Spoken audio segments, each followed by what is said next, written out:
Hello. So today I'm going to talk a little bit about embodiment and how that helps ground us. Grounding in the body helps with diminishing OCD. So when we're in our OCD mode, we're cut off from the rest of our body, right? There's so much information that you can gain through your senses. Your eyes, your nose, your ears. What are you smelling? What are you tasting? What are you feeling? How does your skin feel?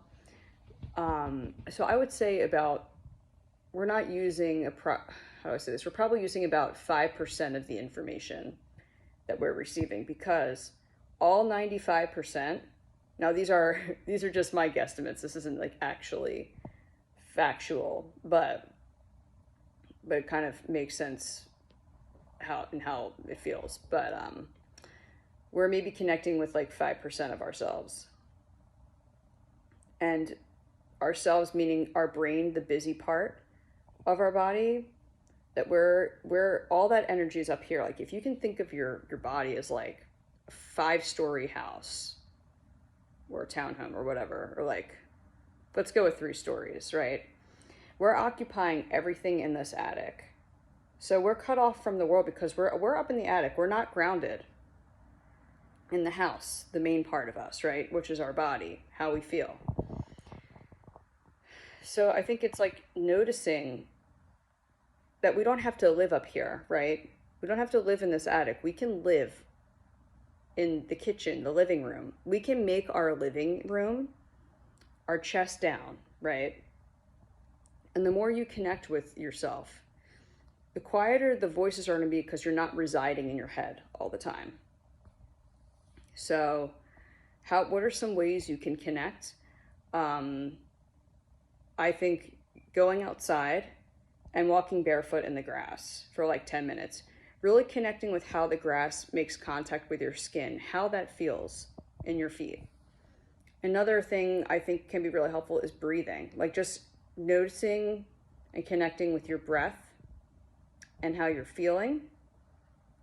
And these don't need to be like major, crazy things, or like monumental, right, actions we're taking.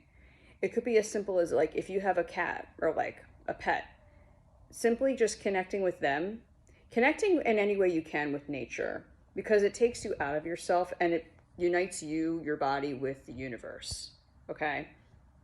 So if you have a cat, for example, just letting them cuddle with you, looking in their eyes, rubbing their ears, just feeling their fur on your skin. These are all very soothing techniques to get you in the moment of what's going on around you. And none of it has thought that's required.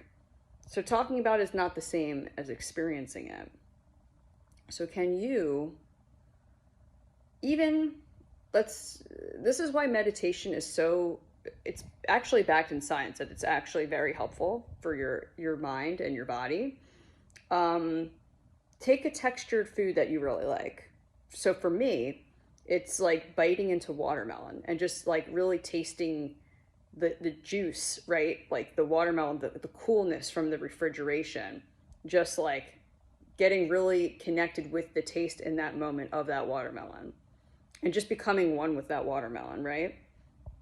So any way you can find to connect to your senses, and this does not include your thoughts, right? You have 5 different modalities, right? I think it's 5 senses. So seeing, what can you take in? Hearing, maybe it's music, whatever. The more connected you are to the body, the less you're going to be spinning in these obsessive traps that your mind has made that are illusions. So give this a try. Think of some ways that you can connect to the earth, or your senses. That does not include thinking. I hope this helps.